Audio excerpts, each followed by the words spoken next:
সবাইকে স্বাগত দীপ্ত সংবাদের সাথে রয়েছে দোলা ডলারের। শুরুতেই জানাবো সংবাদ শিরোনাম। পাহাড় ধসে বান্দরবানে একই পরিবারের ৩ জন সহ ৫ জনের মৃত্যু। কক্সবাজারে প্রাণ গেল ২ শিশুর।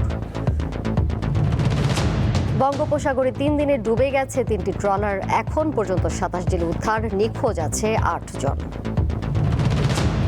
গাইবান্ধায় নির্মাণের পর ৩ বছর পেরিয়ে গেলেও চালু হয়নি ২টি সেতু। চরম ভোগান্তিতে এলাকাবাসী।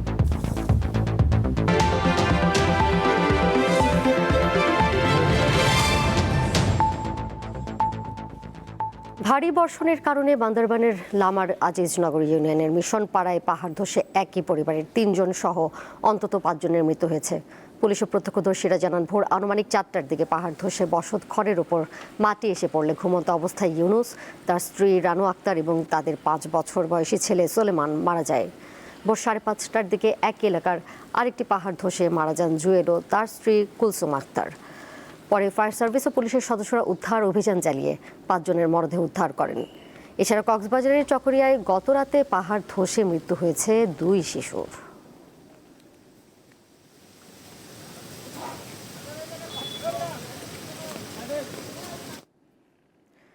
উত্তরাঞ্চলে বাড়লেও চট্টগ্রাম বিভাগে শুক্রবার থেকে কমতে পারে বৃষ্টিপাত। একই সঙ্গে ভূমিধসের জন্য সতর্কতা জারি করা হয়েছে। সকালে আবহাওয়া অফিসের পূর্বাভাসে এ তথ্য জানানো হয়। ভূমিধসের জন্য অবৈধভাবে পাহাড় কাটাকে দায়ী করেন আবহাওয়া কর্মকর্তারা। গত রাত থেকে শুধু দক্ষিণাঞ্চল না, আপনার উত্তরাঞ্চলে বৃষ্টি বেড়ে গেছে। বিশেষ করে আমরা যদি দেখি যে রংপুর ডিভিশনে অনেক জায়গায় ভারী বর্ষণ হয়েছে, রাজশাহীতেও অনেক জায়গায় ভারী বর্ষণ হয়েছে। হেভি রেইনফল মেন কারণ না, যে ল্যান্ডস্লাইডের কারণ। এর সাথে সাথে ভূমির টাক্সার একটা গুরুত্বপূর্ণ। যদি সয়েল টাক্সার যদি কোনো কারণে আমরা নষ্ট করে ফেলি, অথবা আমরা রোহিঙ্গা যে এলাকায় থাকে বসবাস করে ওই সব জায়গায় বেসিক্যালি যে আপনার পাহাড়ের যে ন্যাচারাল যে একটা ছিল টাক্সার ছিল, কিন্তু ওই টাক্সারটা অনেকটা আমরা নষ্ট করে ফেলেছি।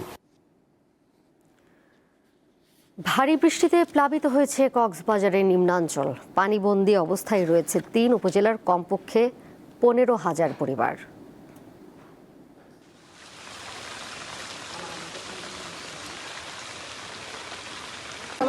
এখন আছি কক্সবাজারের একটি পাহাড়ি এলাকায়। সকাল থেকে ভারী বর্ষণ হচ্ছে এবং রাতও ভারী বর্ষণ হয়েছে। ভারী বর্ষণের কারণে কক্সবাজারের নিম্নাঞ্চল প্লাবিত হয়েছে এবং বিশেষ করে চকরিয়া পাহাড়ি ডলে সেখানে জলবদ্ধতা তৈরি হয়েছে। সেই জলবদ্ধতার মাঝে কক্সবাজারের চকরিয়া উপজেলার বড়তলি মছুনিয়াকাটা গ্রামে ভোর রাতে পাহাড় ধসের ঘটনা ঘটেছে। সেখানে 2 শিশুর মৃত্যু হয়েছে এবং তাদের মা আহত হয়েছে। এই পর্যন্ত কক্সবাজারের রোহিঙ্গা ক্যাম্প থেকে শুরু করে কক্সবাজারের সদর, উখিয়া, রামু, পেকুয়া প্রায় অনেক পাহাড় ধসের ঘটনা আছে, যদিও প্রাণহানি ঘটে নাই। ভারী বর্ষণের কারণে এ ধরনের পাহাড় ধসের ঘটনা ঘটছে এবং প্রশাসনের পক্ষ থেকে সার্বিক নিরাপত্তা নেওয়া হয়েছে এবং মাইকিং করা হচ্ছে, মানুষকে সতর্ক করা হচ্ছে। এরপরও কিন্তু পাহাড় ধস থামছে না, প্রাণহানি থামছে না। এই অবস্থায় কক্সবাজারের চকরিয়া, পেকুয়া, বিশেষ করে এই চকরিয়া নিম্নাঞ্চল প্লাবিত হয়েছে এবং প্রশাসনের পক্ষ থেকে সার্বিক নিরাপত্তা নেওয়া হয়েছে এবং মাইকিং করা হচ্ছে, মানুষকে সতর্ক করা হচ্ছে। এরপরও কিন্তু পাহাড় ধস থামছে না, প্রাণহানি থামছে না। ভারী বর্ষণ যতই বাড়ছে ততই এলাকার ভারী বর্ষণের কারণে বিভিন্ন এলাকা প্লাবিত হচ্ছে এবং আরো নতুন নতুন এলাকা জলবদ্ধতা তৈরি হচ্ছে। এই ছিল আসলে কক্সবাজার আজকে সর্বশেষ সংবাদ। এদিকে টানা ভারী বর্ষণের কারণে বান্দরবানের বিভিন্ন নদ নদীর পানি বৃদ্ধি অব্যাহত রয়েছে। সেই সঙ্গে ঝুঁকি রয়েছে পাহাড় ধসের। প্রাণহানি এড়াতে ঝুঁকিপূর্ণ বসতি থেকে সরে যেতে মাইকিং করছে প্রশাসন। টানা 5 দিনের ভারী বর্ষণে বান্দরবানে সাঙ্গু ও মাতামুহুরী নদীর পানি বিপদসীমার উপর প্রবাহিত হচ্ছে। ঘটছে পাহাড় ধসের ঘটনাও। আজকে ভোরে বান্দরবানের লামা উপজেলার আজিজনগর ইউনিয়নের পৃথক 2টি পাহাড় ধসের ঘটনায় একই পরিবারের 3 জন সহ 5 জনের মৃত্যু হয়েছে। পাহাড়ের পাদদেশে ঝুঁকিপূর্ণভাবে বসবাসকারীদের সরে যেতে প্রশাসনের পক্ষ থেকে বারবার মাইকিং করা হলেও তারা নিজ ভিটে মাটি ছেড়ে যেতে নারাজ। ফলে ঘটছে এমন দুর্ঘটনা। প্লাবিত হচ্ছে নিম্নাঞ্চলগুলো, পানিবন্দী হয়ে পড়েছে হাজারো মানুষ। জেলা প্রশাসনের পক্ষ থেকে যে 220টি আশ্রয় কেন্দ্র খোলা হয়েছে, সে আশ্রয় কেন্দ্রগুলোতে প্রায় 10,000 মানুষ আশ্রয় নিয়েছে। ঘটছে পাহাড় ধসের ঘটনাও। আজকে ভোরে বান্দরবানের লামা উপজেলার আজিজনগর ইউনিয়নের পৃথক 2টি পাহাড় ধসের ঘটনায় একই পরিবারের 3 জন সহ 5 জনের মৃত্যু হয়েছে। তবে ভারী বর্ষণ অব্যাহত থাকলে ঘটতে পারে আরো বড় ধরনের দুর্ঘটনা। এই ছিল আমার কাছে বান্দরবানের সর্বশেষ পরিস্থিতি। পটুয়াখালীর কুয়াকাটা সংলগ্ন বঙ্গোপসাগরে 3টি ট্রলার ডুবির ঘটনায় এখনও নিখোঁজ রয়েছেন 8 জেলে। বিষয়টি নিশ্চিত করেছে গলাচিপা ও কলাপাড়া মৎস্য অফিসের কর্মকর্তারা। বুধবার দুপুরে চর বিজয় সংলগ্ন সাগরে 6 জেলে নিয়ে ডুবে যাওয়া ট্রলারের সকল জেলের সন্ধান পাওয়া গেছে। পার্শ্ববর্তী অন্য ট্রলারের জেলেরা তাদের উদ্ধার করেন। তবে গত মঙ্গলবার বিকেলে 18 জেলে নিয়ে ডুবে যাওয়া FB মহিমা নামের ট্রলারটির 2 জেলে এখনও নিখোঁজ রয়েছেন। এছাড়া গত রবিবার 11 জেলে নিয়ে ডুবে যাওয়া ট্রলারটির 6 জেলের সন্ধান এখনও মেলেনি।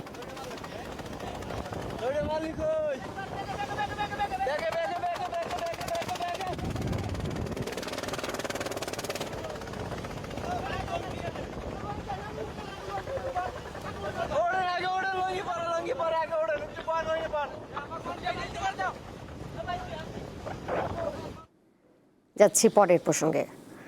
ঢাকাকে বসবাসের যোগ্য শহর হিসেবে গড়ে তুলতে সকলের প্রতি আহ্বান জানিয়েছেন প্রধানমন্ত্রী তারেক রহমান। একই সঙ্গে তিনি পরিবেশ বিষয়ে সচেতনতা তৈরির উপর জোর দেন। রাজধানীর চীন মৈত্রী সম্মেলন কেন্দ্রে সকালে জাতীয় বৃক্ষরোপণ অভিযান ও বৃক্ষ মেলার উদ্বোধনী অনুষ্ঠানে তিনি এসব কথা বলেন। বিশ্বে বসবাসের অযোগ্য শহরের তালিকায় ঢাকা 3য় স্থানে রয়েছে উল্লেখ করে এই অবস্থা থেকে বের হয়ে আসা খুবই জরুরি বলে মন্তব্য করেন সরকার প্রধান। অনুষ্ঠানে প্রধানমন্ত্রী জাতীয় পরিবেশ পদক, বন্যপ্রাণী সংরক্ষণে জাতীয় পুরস্কার এবং বৃক্ষরোপণে জাতীয় পুরস্কার প্রদান করেন। পরে পুরাতন বাণিজ্য মেলার মাঠে আয়োজিত জাতীয় বৃক্ষ মেলার বিভিন্ন স্টল পরিদর্শন করেন প্রধানমন্ত্রী।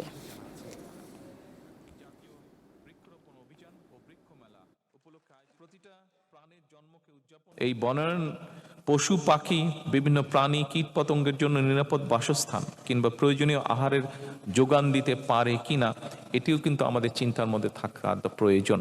কারণ আমরা অনেক গাছ, অনেক কিছু কেটে ফেলার কারণে যেটি হচ্ছে সমস্যা, অনেক পোকামাকড়, অনেক কিছু কিন্তু বিলুপ্ত হয়ে যাচ্ছে, যেটাও পরিবেশের জন্য ক্ষতিকারক। আমরা যদি আমাদের নদীগুলোকে বাঁচাতে না পারি, একটা বিভৎস অবস্থা, একটা ভয়াবহ অবস্থা। আপনারা যে কোনো নদীর, আমরা নদীমাতৃক বাংলাদেশ বলতাম, বিভিন্ন নদীকে আমরা দেখতাম। আপনারা নদীগুলোর পাশে যান, খাল বিলের পাশে যান, মনে হচ্ছে যে এই নদীগুলো খাল বিলের মধ্যে দিয়ে এগুলা পানি যাবার জন্য নয়, এগুলা মানুষের পরিত্যক্ত যে বর্জ্য বা মানুষের ব্যবহার্য যে বর্জ্য, সেগুলোকে নিয়ে যাওয়ার জন্য মনে হচ্ছে এই রাস্তাগুলো বা নদী খাল বিলগুলো তৈরি করা হয়েছে।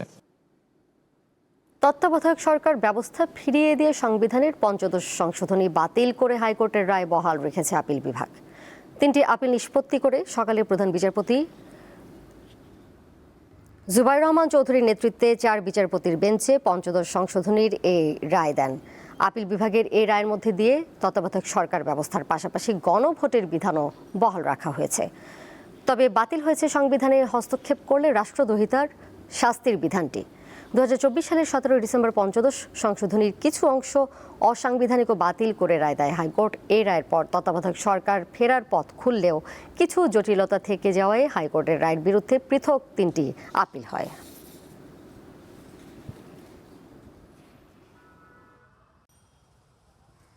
তত্ত্বাবধায়ক সরকার ব্যবস্থা বাতিল করার বিধানগুলো বাতিল হয়েছে, তবে এখানে কিছু টেকনিক্যাল সমস্যা আছে। কারণ হাইকোর্টের রায় সবগুলো বিধান বাতিল হয়নি, কিছু কিছু বিধান আরও বাতিল করা প্রয়োজন ছিল। যেমন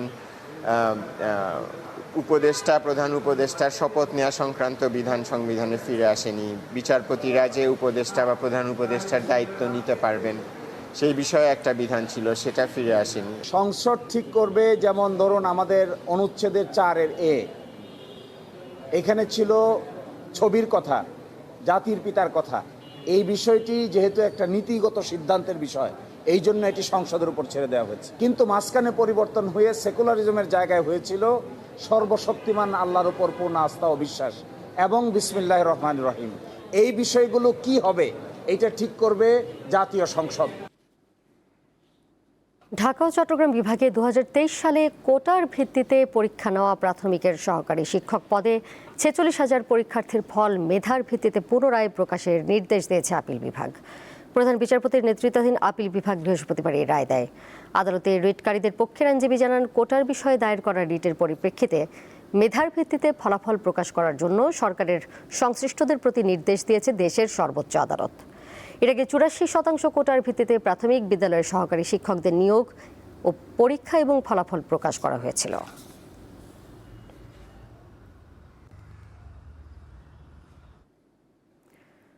ত্রয়োদশ জাতীয় সংসদ নির্বাচনে চট্টগ্রাম 2 আসনে বিজয়ী বিএনপির প্রার্থী সরওয়ার আলমগীরের প্রার্থিতা বৈধ ঘোষণা করেছে হাইকোর্ট।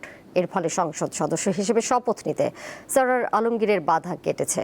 বৃহস্পতিবার হাইকোর্টের একটি দ্বৈত বেঞ্চ এই আদেশ দেয়। ভোটের আগে নির্বাচন কমিশনে সরওয়ার আলমগীরের প্রার্থিতা বাতিল হয়, তবে প্রার্থিতা ফিরে পেতে হাইকোর্টে রিট করেন তিনি। সে সময় হাইকোর্ট সরওয়ার আলমগীরকে নির্বাচনে অংশগ্রহণের অনুমতি দেন। পরে আরেকটি লিভ টু আপিলে ফলাফল প্রকাশ স্থগিত থাকে। এই কারণে 12 ফেব্রুয়ারির ভোটে জয় পেলেও সরওয়ার আলমগীর শপথ নিতে পারেননি।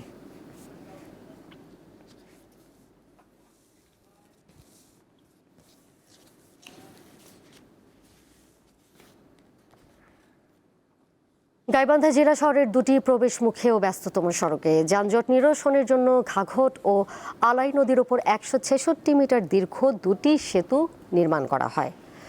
তবে নির্মাণের প্রায় 3 বছর পার হলেও নানা জটিলতায় এখন পর্যন্ত উদ্বোধন হয়নি। ফলে জনসাধারণের চলাচলে তৈরি হয়েছে নানা ভোগান্তি।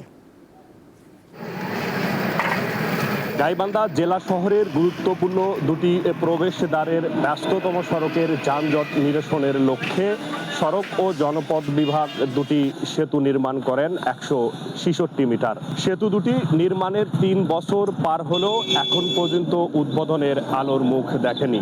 ফলে এই দুটি প্রবেশদ্বারের জরাজীর্ণ ভাঙ্গা সেতুর উপর দিয়েই পারাপার হতে হচ্ছে জনসাধারণকে। এই ব্রিজটা না হওয়ার কারণে এখানে প্রচুর জাম বাজে যায়। একটা ব্রিজ ওপাশেও গাড়ি আসে, এপাশেও গাড়ি আসে, এমন হয় যায় ঘন্টার পর ঘন্টা লেট হয়ে যায়। আমার এখানে দীর্ঘদিন ধরে বিগত সরকারের আমলে এই কাজটা হয়েছিল, ব্রিজের কাজ। এখন নতুন যে বর্তমান সরকার আসছে তারপর থেকে এই কাজটার কোনো অগ্রগতি দেখা যাচ্ছে না। এই কংক্রিট ব্রিজটা কোন দিন মানে হয় তাও জানি না। এখন আমার এই পাকে যায় জীবনের ঝুঁকি নিয়ে জীবন মরণ সই করে আমাদেরকে এখন এই পাকে পার করতে হয়।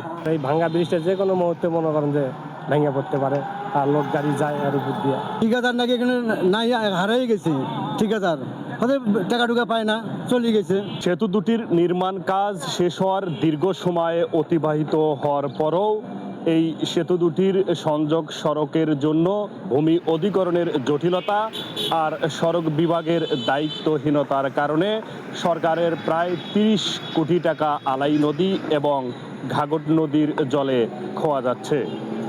সড়ক বিভাগ একাধিকবার উদ্বোধনের আশ্বাস দিলেও কাজের কাজ কোনোটি আসলে হচ্ছে না। যে প্রকল্পটি চলমান, এখানে আমাদের গাইবান্ধাতে পুলবান্দি, নতুন ব্রিজ এবং এছাড়া যেগুলো ব্রিজ আছে সবগুলো ব্রিজে একই সমস্যা। কারণ এটার ভূমি অধিগ্রহণ এখনো পুরোপুরি সম্পূর্ণ হয়নি। তবে আমাদের অলরেডি নির্মাণ কাজের ঠিকাদারগুলো আছে, যদি এই সমস্যাটা দূর হয় তারা দ্রুত কাজগুলো সম্পূর্ণ করে ফেলবে। গাইবান্ধা শহরবাসীর দাবি, সেতু দুটি দ্রুত সময়ের মধ্যে চালু হলে শহরের যানজট যেমন একদিকে কমবে, অন্যদিকে সাধারণ মানুষদের ভোগান্তি অনেকটাই কমে আসবে। গাইবান্ধা থেকে আতোয়ার রহমান রানা, দীপ্ত সংবাদ। এবার কেওয়াই স্টিল চট্টগ্রাম সংবাদ।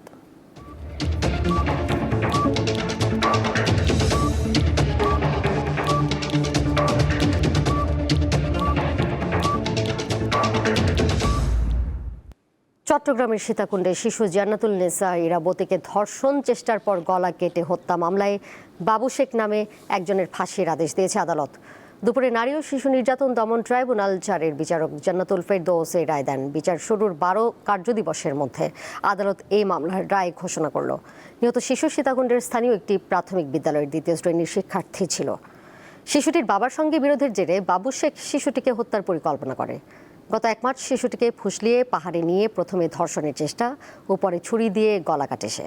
পরদিন রাত 1টার দিকে চট্টগ্রাম মেডিকেল কলেজ হাসপাতালে চিকিৎসাধীন অবস্থায় শিশুটির মৃত্যু হয়।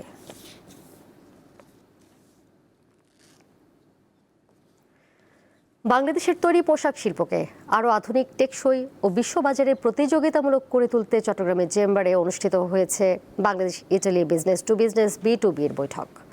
এতে অংশ নেন ইটালির রাষ্ট্রদূত অ্যান্তোনিও আলেজান্দ্রো, ইতালি থেকে আসা একটি উচ্চ পর্যায়ের ব্যবসায়িক প্রতিনিধি দল এবং দেশের শীর্ষস্থানীয় পোশাক শিল্প উদ্যোক্তারা। আলোচনায় গুরুত্ব পায় উদ্ভাবনী, জ্বালানি সাশ্রয়ী ও পরিবেশ বান্ধব প্রযুক্তির মাধ্যমে দেশের তৈরি পোশাক শিল্পের আধুনিকায়নের বিষয়টি। সংশ্লিষ্টদের আশা এই ধরনের উদ্যোগ দুই দেশের বাণিজ্যিক সম্পর্ককে আরও শক্তিশালী করার পাশাপাশি বাংলাদেশের শিল্প খাতকে বৈশ্বিক প্রতিযোগিতায় আরও এগিয়ে নিতে গুরুত্বপূর্ণ ভূমিকা রাখবে।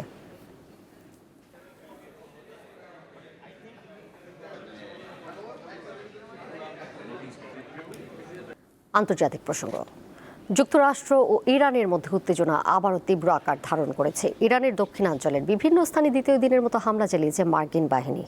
ইরানের সংবাদ মাধ্যমগুলো জানিয়েছে বুধবার ট্রাম্পের ভয়াবহ হামলার হুঁশিয়ারির পর রাতভর বন্দর আব্বাস সিরিক সহ বিভিন্ন জায়গায় বিস্ফোরণের খবর পাওয়া গেছে। দেশটির স্বাস্থ্য মন্ত্রণালয় জানিয়েছে গত 2 দিনে দেশটির 5টি প্রদেশে যুক্তরাষ্ট্রের হামলায় 14 জন নিহত এবং 78 জন আহত হয়েছেন। বন্দরনগরী চাবাহারে বিস্ফোরণের পর বিদ্যুৎ সরবরাহ বন্ধ হয়ে গেছে। এদিকে ইরানে হামলার পরপরই বাহরাইনে সতর্ক সংকেত বাজানো হচ্ছে। একই সময় কুয়েতের বিভিন্ন স্থানে বিস্ফোরণের শব্দ শোনা গেছে। দেশটির সেনাবাহিনীর দাবি শত্রুপক্ষের ক্ষেপণাস্ত্র ড্রোন হামলা প্রতিহতের সময় এসব বিস্ফোরণ ঘটেছে। শেষ করব দীপ্ত সংবাদ, যাবার আগে শিরোনামগুলো জানিয়ে দেবো আরও একবার। পাহাড় ধসে বান্দরবানে একই পরিবারের 3 জন সহ 5 জনের মৃত্যু। কক্সবাজারে প্রাণ গেল 2 শিশুর। বঙ্গোপসাগরে 3 দিনে ডুবে গেছে 3টি ট্রলার। এখন পর্যন্ত 27 জেলে উদ্ধার, নিখোঁজ আছে 8 জন। গাইবান্ধায় নির্মাণের পর 3 বছর পেরিয়ে গেলেও চালু হয়নি 2টি সেতু, চরম ভোগান্তিতে এলাকাবাসী।